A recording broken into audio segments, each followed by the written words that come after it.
Hi, price Lord. இந்த ரோமர் 15ஆம் அதிகாரத்தில் பவுல் ஒரு 2 விஷயத்தை அந்த ரோமபுரி விசுவாசிங்களுக்கு சொல்கிறாரு.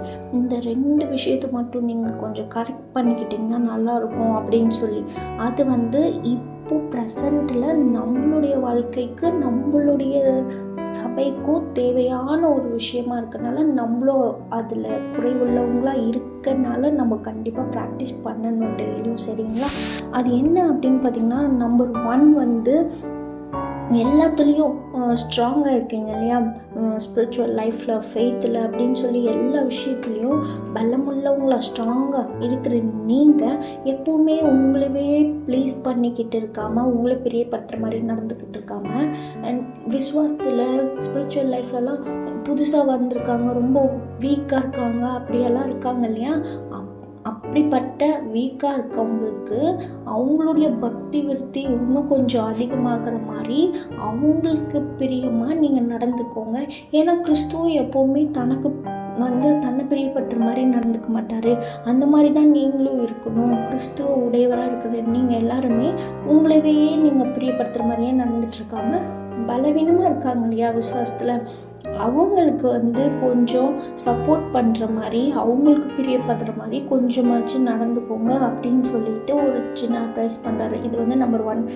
நம்பர் 2 என்ன அப்படின்னு பார்த்திங்கன்னா, அப்போவும் பவுல் சொல்லும் போது அந்த சபையில் இருந்த நிலைமை இப்போது நம்ம சபையிலையும் இருக்கிற ஒரு நிலைமை. அதாவது இவங்க என்ன பண்ணுறாங்க அப்படின்னா, புதுசாக வந்தவங்களை புறஜாதியிலேருந்து வந்தவங்களை ஏற்றுக்க கொஞ்சம் யோசிக்கிறது அந்த மாதிரிலாம் பண்ணுறாங்க. அவங்கக்கிட்ட சொல்கிறாரு, புறஜாதிகளுக்குள்ளே உண்மை அறிக்கை பண்ணி உம்முடைய நாமத்தை சொல்லி சங்கீதம் பாடுவனெல்லாம் எழுதியிருக்குது இல்லையா, அந்த மாதிரி அந்த எழுதியிருக்கிறபடி தான் புறஜாதிகளுக்குள்ளே ஆண்டவரை பற்றியெல்லாம் சுவிசேஷம் சொல்லி இப்படியெல்லாம் அவங்க ரட்சிக்கப்பட்ட ஆண்டவர் தான் அவங்கள ஏற்றுக்கிட்டாரு, அவங்க வந்திருக்காங்க. ஸோ நீங்கள் அவங்கள ஏற்றுக்கோங்க யோசிக்காமல் அப்படின்னு சொல்லி ஒரு குரூப்புக்கு சொல்கிறார். இன்னொரு குரூப்புக்கு நீங்கள் புறஜாதியிலேருந்து வந்திருக்கீங்க, ஆண்டவர் என்ன சொல்லியிருக்காரு அப்படின்னு பார்த்தீங்கன்னா, நீங்கள் அவருடைய ஜனங்களோட கூட கலிபுரங்கள்னு தான் எழுதியிருக்குது, அப்படி தான் சொல்லியிருக்காரு. ஸோ நீங்கள் அவங்க யோசிக்காமல் அவங்க கூட சேர்ந்து, ஆண்டோடைய ஜனங்க கூட சேர்ந்து நீங்கள் கர்த்தரை துதிக்கிறது, அவருக்குள்ளே களி கூறுறது எல்லாமே நீங்கள் அவங்க கூட சேர்ந்து செய்யுங்க அப்படின்னு சொல்லி சொல்கிறாரு. இப்போ நம்ம சபைகள் இதே மாதிரி தான், ஒருத்தருக்கு ஒருத்தர் ஒட்டிக்காமே 2 குரூப் இருப்பாங்க இல்லையா. ஒரு குரூப் இவங்க விசுவாசத்தில் கம்மி, இவங்க புதுசாக சபைக்கு வரவங்க, இவங்க இப்போ தான் வந்தாங்க, நாங்கள் ஹைதராலி காலத்துலேருந்து இருக்கோம், நாங்கள் சபை கட்டும் போதுலேருந்து இருக்கோம், நாங்கள்லாம் மூத்த விசுவாசிங்க, இப்படியெல்லாம் சொல்லி ஏற்றுக்காத குரூப் ஒருத்தவங்க இருக்காங்க. இன்னொரு குரூப் என்னன்னா, அவங்க கூடலாம் நம்மளுக்கு செட் ஆகாது, அவங்கெல்லாம் ரொம்ப ஸ்பிரிச்சுவலாக ரொம்ப டீப்பாக ஸ்பிரிச்சுவல் லைஃப்பில் ரொம்ப டீப்பாக இருக்காங்க, ரொம்ப ஆண்டவர் கூட இதெல்லாம் இருக்காங்க, நம்ம விசுவாசத்தில் கம்மியாக இருக்கும், அது மட்டும் இல்லாமல் நம்ம புதுசாக சபைக்கு வந்திருக்கோம் அப்படின்னு சொல்லி தனக்குன்னு ஒரு செட் ஆஃப் பீப்புளை வச்சுக்கிட்டு அவங்களுக்குள்ளேயே கம்ஃபர்ட்டாக இருக்கிற ஒரு குரூப் இருக்காங்க நம்ம சபைகள்லையும். ஸோ இப்படி 2 குரூப்பாக பிரிஞ்சு இருக்காமல் எல்லாரும் சபையில் சமமாக இருங்க. நீங்கள் அவங்கள ஏற்றுக்கோங்க, அதே மாதிரி நீங்களும் அவங்க கூட சேர்ந்து சந்தோஷமாக இருங்க, சேர்ந்து ஆண்டவரை துதிங்க அப்படின்னு சொல்லி ஒரு மனதினாவே உண்டு பண்ணுற மாதிரி ஒரு அட்வைஸ் பண்ணுறாரு. இந்த 2 அட்வைஸும் இவர் யாருக்கு தெரியுமா பண்ணுறாரு? இவர் பண்ணுற அந்த ரோமபுரி விசுவாசிங்க எப்படிப்பட்டவங்க தெரியுமா? அவங்க படிக்காதவங்களோ ரொம்ப புத்தி இல்லாதவங்களோ அப்படியெல்லாம் கிடையாது. இந்த வசனத்தை நல்லா கவனிச்சு பார்த்தீங்கன்னா தெரியும், இந்த விசுவாசிங்க எப்படிப்பட்டவங்கன்னா, இவங்க நற்குணத்தினால நிறைஞ்சவங்களும் சகல அறிவினால நிரப்பப்பட்டவங்களும் ஒருவருக்கு ஒரு புத்தி சொல்கிறதுல வல்லவர்களுமாக இருக்கிறவங்க. இப்படிப்பட்டவங்களுக்கு தான் அந்த மாதிரி ஒரு குறை இருக்குது. ஸோ நீங்கள் இப்படியெல்லாம் இருக்கீங்க, ஓகே தான், அப்படி இருந்தும் சம் பாயிண்ட்ஸ் ஆண்டவர் எனக்கு கொடுத்த கிருபையினால உங்களுக்கு நான் ரிமைண்ட் பண்ணுறேன். ஜஸ்ட்டு நீங்கள் இதை மட்டும் கரெக்ட் பண்ணிக்கிட்டிங்கன்னா இன்னும் கூட பெட்டராக இருக்கும் அப்படின்னு சொல்லி அழகாக அவங்கள ஹர்ட் பண்ணாமல், அதே நேரத்தில் தப்புன்னு அவருக்கு பட்ட விஷயத்த அழகாக சுட்டி காமிக்கிறார். அதுக்கப்புறம் செகண்ட் ஆஃப் பார்த்திங்கன்னா, பவுல் தன்னை பற்றியே இந்த சாப்டரில் சில விஷயங்கள் சொல்கிறாரு. நான் புறஜாதிங்க மத்தியிலலாம் வந்து எப்படி ஊழியம் செய்கிறேன் அப்படின்னு பார்த்திங்கன்னா, சில அவங்கள எப்படியாச்சும் கீழ்ப்படிய வைக்கணும் அப்படின்றதுக்காக அவங்க மத்தியில் நிறையா வந்து அற்புதம்லாம் பண்ணுறது, அற்புத அடையாளம்லாம் பண்ணுறது. அதுக்கப்புறம் ஆவியானவர் எனக்கு கொடுத்த பலத்தினால அவங்கள வந்து வழி நடத்துறது, இப்படியெல்லாம் பண்ணுறேன்.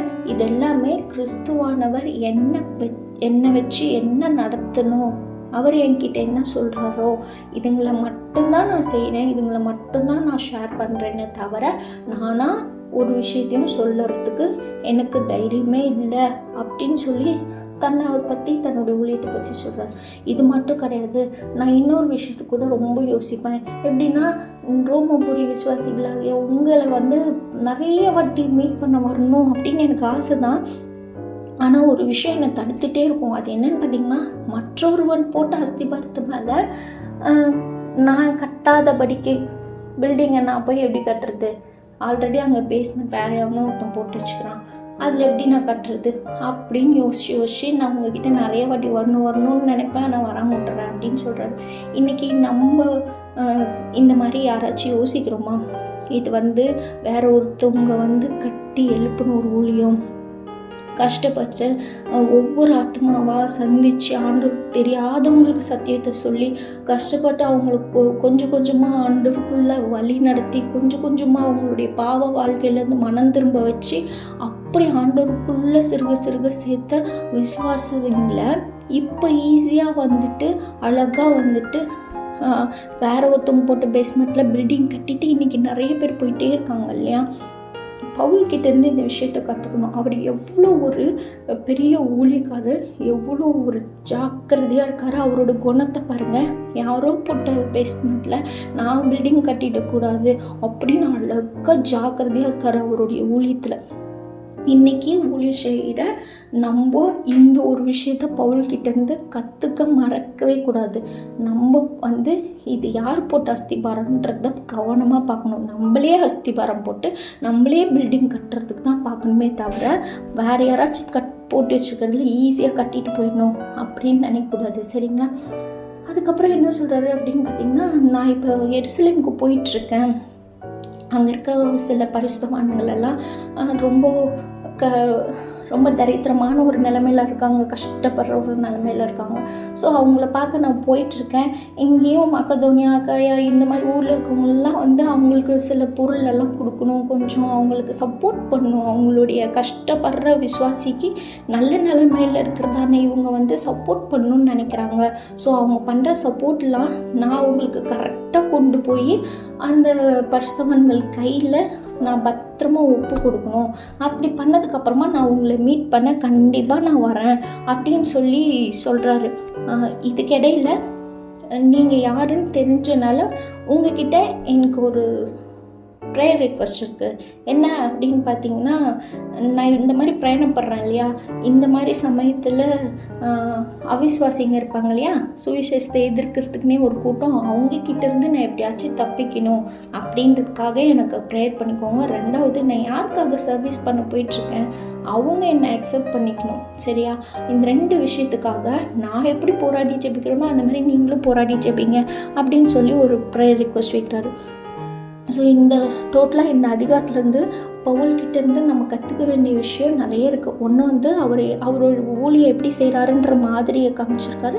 ரெண்டாவது, அவர் வந்து எப்படி ஊழியத்தில் ஜாக்கிரதையாக இருக்கார், மற்றவங்க போட்டு அஸ்திபாரத்து மேலே கட்டக்கூடாதுன்னு சொல்லிட்டு. அதே மாதிரி மூணாவது, எவ்வளோ தன்னை தாழ்த்துறாரு. அவர் பெரிய ஊழியக்காராக இருந்தாலுமே விசுவாசிங்க கிட்ட உங்கள் சப்போர்ட்டெல்லாம் எனக்கு தேவை, நீங்கள் வந்து எனக்காக ப்ரேயர் பண்ணிக்கோங்க அப்படின்னு சொல்லி தன்னை தாழ்த்தி ஜெப விண்ணப்பத்தை வந்து விசுவாசிங்க கிட்ட சொல்கிறாரு. அதே நேரத்தில் அவங்கள பார்க்க வரணும் அப்படின்ற தன்னுடைய வாஞ்சை, தன்னுடைய விருப்பம், எந்த அளவுக்கு விசுவாசிங்களை நேசிக்கிறாரு அப்படின்னு சொல்லி தன்னுடைய அந்த வாஞ்சைய விருப்பத்தை பற்றியும் இதில் சொல்கிறாரு. அதே நேரத்தில் அவங்க எல்லாமே எல்லா வகையிலையும் பர்ஃபெக்டாக இருந்தாலும் அவங்கக்கிட்டன்னு இருக்கிற சம் பாயிண்ட்ஸ் என்ன குறையோ அதையும் அழகாக எடுத்து சொல்கிறாரு இல்லையா? இது எல்லாத்தையும் நம்ம இந்த சாப்டர்லேருந்து பவுல்கிட்டேருந்து நம்ம கற்றுக்கிட்டு நம்ம எல்லாருமே குறைவுள்ளவங்களாக இருக்கோம். நம்ம கண்டிப்பாக ப்ராக்டிஸ் பண்ணிக்கிட்டே இருக்கோம் அப்படின்னா நம்மளாலேயும் ஒரு நாள் முடியும். சரிங்களா? ஸோ ப்ராக்டிஸ் பண்ணலாம் நம்ம எல்லாருமே. Thank you so much. பாய்.